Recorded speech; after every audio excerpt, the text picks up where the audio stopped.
See, this is the heart of the gospel, substitution, right?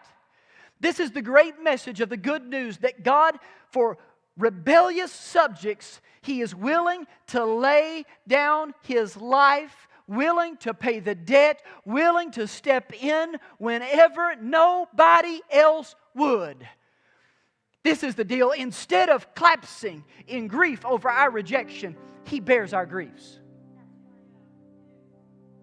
Instead of increasing our sorrows, He carries them willingly. Instead of avenging our transgressions, He said, pierce me about there in their place.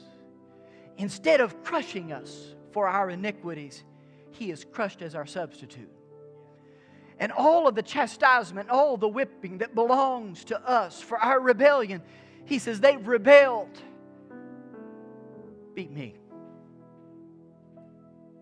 And take the beating and turn the beating that they should have received, that I'm going to get for them, turn it into their healing.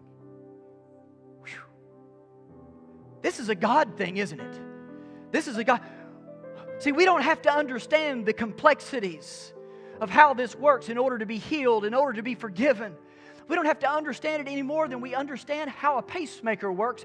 But it's time that the church's heart gets back in rhythm with the rhythm and nature of God. Not someplace else, right here. Jesus is in fact the ransoming substitute for rebels like you and I.